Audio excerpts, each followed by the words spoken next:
بنعمته تتم الصالحات. أشهد أن لا إله إلا الله الرحمن الرحيم وأشهد أن محمدا عبده ورسوله وصفوته صلى الله عليه وآله wasallam. Amma ba'du. Hadirin ikhwatul iman, bapak-bapak dan saudara-saudara sekalian, hamba-hamba Allah yang sudah berkenan untuk menyisihkan sebagian waktunya, meninggalkan semua aktivitas duniawi, baik itu bersifat ekonomi, bersifat sosial, ataupun bersifat politis, ataupun bersifat hawa nafsu.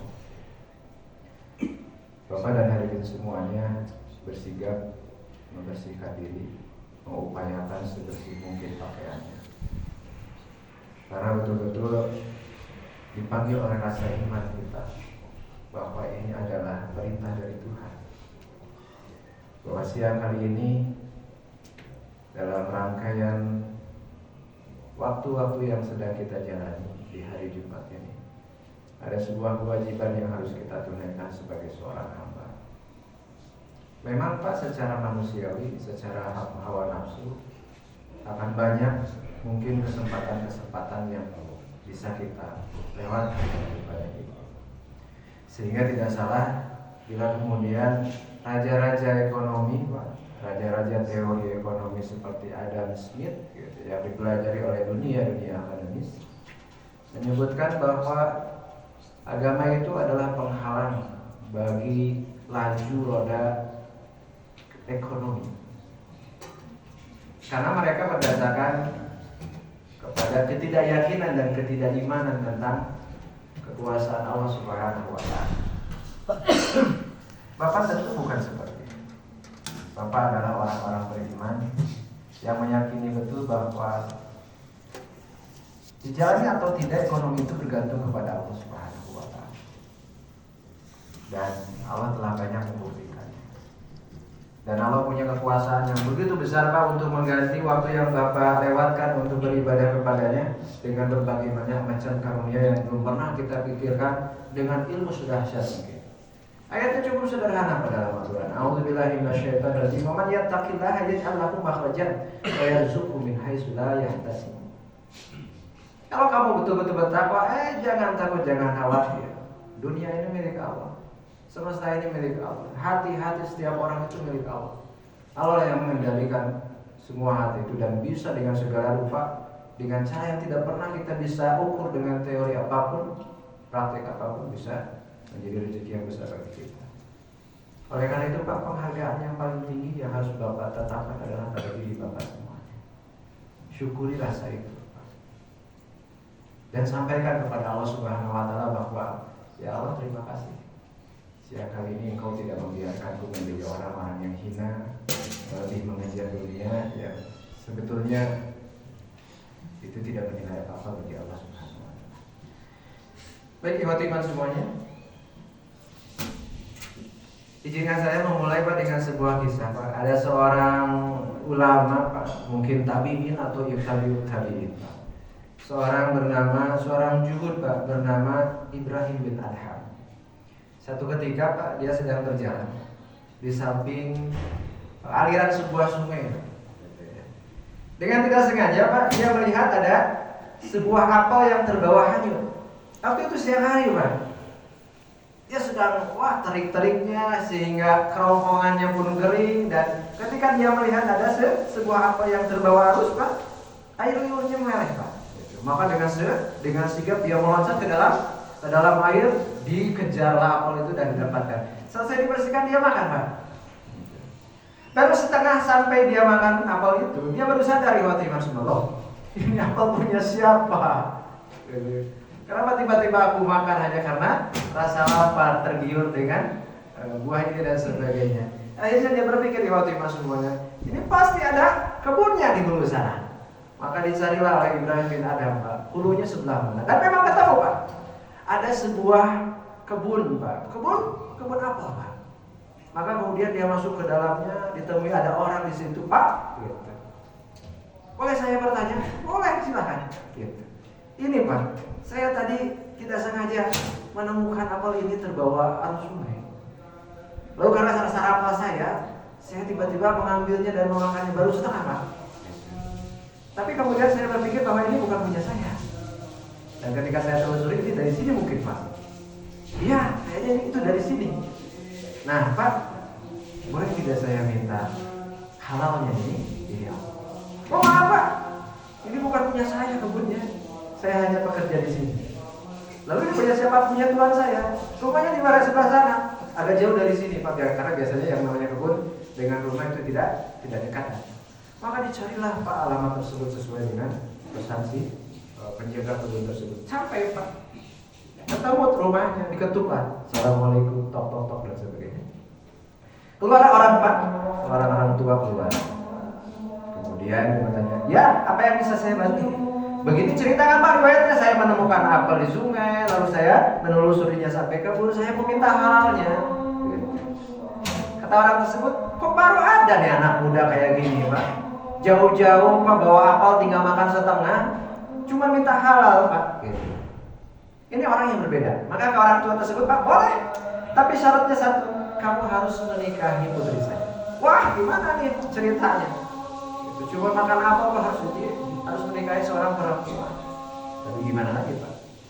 Ibrahim Adham menganggapnya sebagai konsekuensi dari halalnya apel tersebut. Boleh Pak, tapi kata orang tersebut, anak saya ini dia tuli, dia bisu, dia buta. Waduh Pak, musibah apa yang saya dapatkan Pak? Hanya karena tidak sengaja memakan apa yang bukan hak saya, sampai saya harus dapat istri yang begitu seperti itu. Akhirnya Pak, gimana lagi Pak? Dia betul-betul ingin sekali halalnya apel tersebut, maka dinikahkan. Dan tapi tahu Pak, ternyata Pak ketika hari pernikahannya, sang istrinya ternyata Pak mirip dengan bidadari Pak.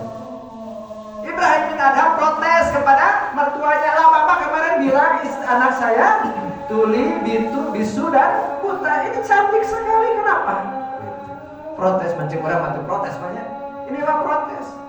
Kata orang tersebut, anak saya memang busuk, jadi mengatakan yang tidak diridhoi oleh Allah. Anak saya memang tuli dari mendengarkan segala sesuatu yang tidak diridhoi oleh Allah. Anak saya memang buta untuk melihat segala sesuatu yang tidak diridhoi oleh Allah. Dan itu harus pantas dengan jodohnya. Dan ketika kamu kemarin datang kepada Bapak untuk minta halal ini, aku bisa menemukan bahwa sosok tersebut ada pada diri kamu. Kenapa? Karena kamu betul-betul tidak ingin ridho siapapun kecuali ridho Allah Subhanahu wa Ta'ala dengan menjalankan apa yang menjadi kewajiban kamu untuk menunaikan hak orang lain. Masya Allah. Pak, cerita ini kenapa penting untuk saya hadirkan pada kesempatan siang kali? Pak, Indonesia sekarang, hidup kita sekarang di sini sedang darurat rasa amanah tentang hak orang lain. Zaman modern sekarang orang bertubi-tubi, orang berlomba-lomba untuk memperjuangkan hak mereka sebagai seorang manusia yang kita kenal dengan hak asasi manusia. Sampai orang LGBT pun menyuarakan haknya. Saya ini hak saya sebagai manusia untuk jadi orang yang LGBT, lesbian, gay dan sebagainya, terima semuanya. Padahal sebetulnya Pak, yang ditekankan dalam agama Islam itu adalah kemampuan kamu untuk menunaikan hak orang lain. Hari Bapak protes Pak, uang 271 triliun uang hak Bapak sebagai rakyat Indonesia dikorupsi orang, dan orangnya cuma dihukum 6,5 tahun dengan alasan sopan dan punya keluarga. Masalah sopan keluarga di orang yang boga gitu Pak. Tapi 271 triliun Pak, itu bisa dipakai untuk melunasi hutang Indonesia yang 8.000 triliun Pak. Coba ya, belum 300 triliun yang lain, belum triliun yang lain Pak. Coba Pak, itu hak Bapak semua ini Pak. Maka darurat yang kita rasakan di Indonesia adalah darurat untuk menunaikan hak orang lain. Maka hidup manusia itu tidak lain Pak, apa? Tentang menunaikan apa yang menjadi titipan amanah bagi dia. Maka kata Rasulullah SAW dalam sebuah hadis Pak, la imana liman la amanata lahu. Tidak disebut orang beriman ketika dia tidak punya rasa amanah. Kenapa? Karena dia tidak menunaikan hak orang. Saya kasih contoh lagi di Fatimah semuanya Pak. Di zaman Umar, zaman Khalifah Umar Ibn Khattab Pak, kan punya kebiasaan kalau Umar Ibn Khattab itu Pak suka keliling ke sana kemari dari Madinah ke Basra, dari Madinah ke Kufah, dari Madinah ke Mesir dan sebagainya. Nah di perjalanan Pak, Khalifah Umar itu kemalaman. Lalu beliau bilang kepada hamba sahayanya, kepada bujangnya, coba dirikan tenda untuk kita bermalam di sini. Sejenak Khalifah Umar mau berbaring Pak, tiba-tiba terdengar suara ambikan kambing yang begitu banyak Pak. Sampai Khalifah Umar itu Pak terheran-heran, kok jam segini masih ada orang yang hidup di tengah padang pasir seperti ini? Coba kita cek. Sebagai seorang khalifah Pak, seorang presiden Pak, Khalifah Umar kemudian mencari dan ternyata ketemu ada anak gembala kurang lebih usianya 60 tahun, 60 tahun, 10 tahun iman semuanya, sedang mengembalakan kambing yang beribu-ribu Pak. Umar ingin ngetes sebagai seorang khalifah yang diamanati ya kekuasaan dari Allah Subhanahu wa taala dan dari Rasulullah-nya. Maka Umar ingin mengetes, cuman yang ditesnya Pak bukan nama-nama ikan dengan hadiah sepeda bukan. Yang ini dicek oleh Khalifah Umar adalah ketauhidan dia. Maka kata Umar, jangan, kalau kata bahasa kita Pak, ini kami punya siapa? Punya Tuhan saya. Kebetulan nih, Bapak sedang kemalaman nih di sini dan belum minum, belum makan dari siang gitu. Boleh nggak Bapak beli ini kambing dan beli sama yang betina aja biar kita bisa minum susu kambing. Oh maaf Pak, ini kambing bukan punya saya. Bilang saja ke Tuhan kamu, ini dimakan serigala, satu atau dua dari 1.000 atau 20.000 nggak akan melihat. Tahu tidak Pak? Itu anak 10 tahun Pak, jauh dari kota Pak. Kata orang tersebut, betul Tuhan saya tidak akan lihat. Fa'ainallah. Lalu Allah akan dikemanakan? Wah Pak, ini jawaban yang betul-betul headshot Pak, yang langsung menusuk kepada isi kepala. Begitu hebat ini anak gembala loh Pak. Kita tahu anak gembala pendidikannya sampai mana, tapi jauh dari peradaban, tapi ketauhidnya begitu kuat Pak. Dipaksa untuk korupsi Pak, uangnya buat dia Pak, nggak bisa, nggak mau. Pas sampai 3 kali Umar nanya Pak, nggak apa-apa, pokoknya ini bukan punya saya. Kalau bernilai 10.000 dikasih 1 juga nggak bisa. Makanya Umar besoknya Pak dicari sampai ke kampung terdekat anak tersebut, dibebaskan anak tersebut dari perbudakan. Anak tersebut sampai menanya, kenapa Bapak membebaskan saya? Kata-kata kamu kemarin malam itu membebaskan kamu dari perbudakan, dan kelak di akhirat akan membebaskan kamu dari api neraka. Pak, betul-betul Pak, Indonesia itu bukan kurang kaya Pak. Pak, Bapak tahu nggak berita kemarin Pak? Vietnam bisa mengembangbiakan lobster anu bibit nate diselundupkan di Indonesia, dikembangbiakan bibit. Jepang bisa mengembangbiakan rumput laut yang diambil dari Indonesia. Coba Pak, Indonesia itu benar. Sama coba Bapak merajin Pak, diajar merajin banyak. Teliti struktur APBN Indonesia. Lolo nama biaya negara teh ti pajak diurang, ti Bapak dikuring, disikuring. Lalu kekayaan Indonesia kemana ya dijual? Ke mana? Jadi sekarang ini wajib semuanya. Itu dimulai dengan apa? Dengan kesadaran kita untuk betul-betul menunaikan hak kita, hak orang lain. Itu saja. Barakallahu fiikum.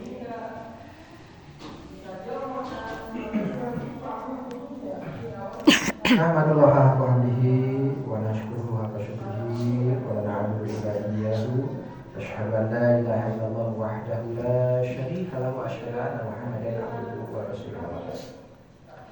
Bapak hadirin semuanya Pak, sebetulnya Pak lebih enak jadi tumbuhan dan lebih enak jadi hewan. Mengapa? Kata Abu Bakar Asy'ari, kalaulah aku jadi tumbuhan atau jadi tumbuhan yang ditebang oleh orang lain, kalaulah aku jadi hewannya, kenapa? Hewan dan tumbuhan tidak ada pertanggungjawaban di akhirat. Manusia itu penuh dengan amanah yang harus dia tunaikan. Abu Darda, seorang sahabat Rasulullah itu paling giat sekali beribadah.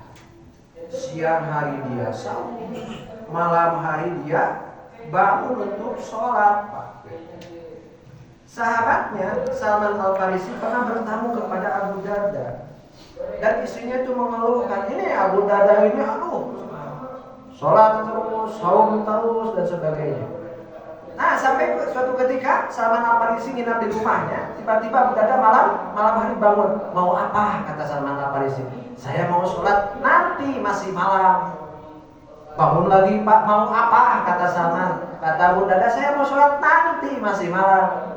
Baru ketiga kalinya, ketika sampai di waktu sahur, sebentar lagi untuk subuh, saya mau sholat, sok sekarang waktu. Maka dinasehatilah oleh Salman. Kata Salman, Pak, inna li rabbika 'alaika haqqan. Tuhanmu ada hak untuk diibadahi. Wa li ahlika haqqan. Bagi istrimu ada haknya. Tidak boleh kamu sholat terus-terusan ternyata kebutuhan biologis istri tidak dipenuhi. Ya. Hayo ibadah hari usaha henteu, kehidupan keluarga henteu cilaka oke gitu kan. Wa li badanika 'alaika haqqan. Padamu juga ada haknya untuk apa? Untuk istirahat. Jadi ini yang disebut dengan kesetimbangan pada dalam beribadah, Pak. Dan itu hak Allah, Pak. Bapak di anak mati tubuh, Pak. Jaga, jangan sampai sakit. Daripada ibadah terus-terusan juga tebenang, usaha terus-terusan tebenang, Pak. Karena ada habis ibadahnya. Gitu kan, Pak. Jaga pikiran, jaga hati, jaga hawa nafsu, kendalikan dan sebagainya. Karena itu hak, ya hak yang harus ditunaikan. Maka sekali lagi khawatirkan semuanya, Pak. Gambaran yang disebut dengan Allah baldatun thayyibatun wa rabbun ghafur itu tidak bisa selama dari diri kita tidak pernah ada rasa untuk menunaikan amanah yang dititipkan oleh Allah Subhanahu. Tak ayeuna mah beres Jumatan sok cek. Ari amanah Allah kakuringkeun naon buku. Ilmu, memboga ilmu, harta memboga harta, gitu kan ya. Itu awak memboga awak. Sok taliti apakah sudah hak amanah-amani aku tunaikan. Punya keluarga berarti itu amanah. Wah, tidak ukur hak kamu. Kasih keluarga dekat itu hak itu. Maka insya Allah dengan begitu kita akan mudah untuk mendapatkan kehidupan. Tak Pak awal tahun apa keharusnya sok tunaikan hak yang sudah menjadi amanat. Rabbana atina fid dunya hasanah wa fil akhirati hasanah wa qina adzabannar. Rabbana hab lana min azwajina wa dhurriyyatina qurrata a'yunin waj'alna lil muttaqina imama. Aqulu qawli hadza wa astaghfirullaha li wa lakum. Wassalamualaikum warahmatullahi wabarakatuh. Waalaikumsalam.